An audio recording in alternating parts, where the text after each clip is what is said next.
Hi అండి. నిన్నటి ఎపిసోడ్‌లో నాకు న్యాయం అనిపించిన పాయింట్స్ చెప్తాను నేను. ఎందుకంటే ఇందులో మేజర్‌గా జరిగింది సంజన గారు ఏడవడము, తనుజ అరవడం. నాకైతే ఇదే ఎక్కువ కనిపిస్తుంది. అండ్ పవన్ కూడా ఇందులో తను కొంచెం అహంకారంగా బిహేవ్ చేసినట్లుగా నా ఫీలింగ్ కలిగింది. అండ్ సంజన గారి ఏడిపోయినా లేకపోతే అక్కడ జరిగిన గొడవ అయినా కానీ ఆవిడలో ఒక పాయింట్ ఉంది. ఆవిడ చెప్పిన దాంట్లో అండ్ ఆవిడ వైపే న్యాయం ఉంది అనేది నా ఫీలింగ్. నాకు అలాగా అనిపించింది చెప్తే. ఎందుకంటే లైవ్లో ఇంకొంచెం ఎక్కువ సేపు ఆ గొడవ చాలా ఎక్కువసేపు జరిగింది. పోపు ఒక్కదానికే కాదు, గుడ్డు గురించి, పోపు గుడ్డు ఈ రెండింటి గురించి జరిగింది కాబట్టి ఎక్కువసేపు చూశాను. అసలు మార్నింగ్ మొదలైతే అది సాయంత్రం ఈవినింగ్ నైట్ వరకు ఆల్మోస్ట్ అలా ఆ రాద్ధాంతం జరుగుతూ వచ్చింది. కాబట్టి అందులో జరిగిన మెయిన్ పాయింట్స్ చెప్తాను. తనుజానే నాకు ఎందుకో తప్పు అనిపించింది, అది కూడా ఎందుకో చెప్తాను వినండి. ఫస్ట్ గొడవ మొదలయ్యింది ఏంటి, పవన్ ఏమో నేను జైల్లో పెట్టచ్చు, నాకు కాల్ తీసుకోవచ్చు అని చెప్పేసి కొంచెం సీరియస్గా అనేస్తూ ఉన్నాడు కదా. ఆ విషయం సంజన గారికి నచ్చలేదు. అంటే ఏది తీసుకో, కాల్ తీసుకో, నేను ఇక్కడే ఉన్నాను, ఒంటరిగా నిలబెడ్డాను, పెట్టు చూద్దామని చెప్పి చాలా సీరియస్ అయిపోయారు.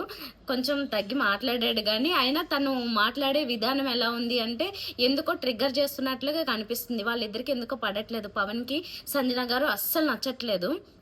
సో అందుకని ఇంకొంచెం అలా బిహేవ్ చేస్తున్నాడేమో అన్నది నాకు అనిపించింది. అండ్ సంజన గారికి కూడా అందుకే అలాగే అనిపించింది.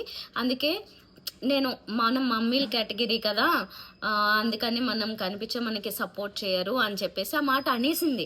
అనేసేసరికి ఇంకా వీళ్ళందరూ చాలు ఆపు ఆపు అలా అనొద్దు అంటే నాకు అనిపిస్తుందమ్మా, ఇంకా నాకు వచ్చేస్తుంది అలాగా అని చెప్పేసి ఏడ్చేస్తుంది ఆవిడ. అంటే ఫ్లోరా గారుని ఈమెకి సపోర్ట్ చేయట్లేదంటే మిగతా అమ్మాయిలకి సపోర్ట్ చేస్తున్నారని చెప్పి అన్నాడు.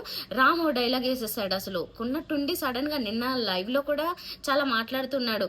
ఏంటి నా అభిప్రాయం వద్దా, నేను ఓనర్నే కదా, నేను అభిప్రాయం తీసుకోవద్దా, నేను చెప్పొద్దా అంటే ఎవరు కిచెన్లో ఫుడ్ మానిటర్గా ఎవరిని పెట్టాలి అని మ్యాటర్ వచ్చినప్పుడు సంజన గారిని పెడదామని తర్వాత అనుకుంటూ ఉన్నారన్నమాట. ఎవరిని పెట్టాలి, ఎవరిని మార్చాలి ఇవన్నీ మాట్లాడుకుంటూ ఉన్నప్పుడు నేనున్నాను కదా, నా ఇష్టం కదా అని చెప్పి తను గట్టిగా మాట్లాడడం కూడా చేశాడు అక్కడ. ఫస్ట్ చెప్తాను, 2 years క్రితం వర్షం పడితే ఇప్పుడు నీళ్ళు వచ్చమంటే అక్కడ నీళ్ళు లేవు అని చెప్తుంది. అంటే జైల్లో పెడతాను, పనిష్మెంట్ ఇస్తాను, ఇవన్నీ అంటూ ఉంటే పవన్.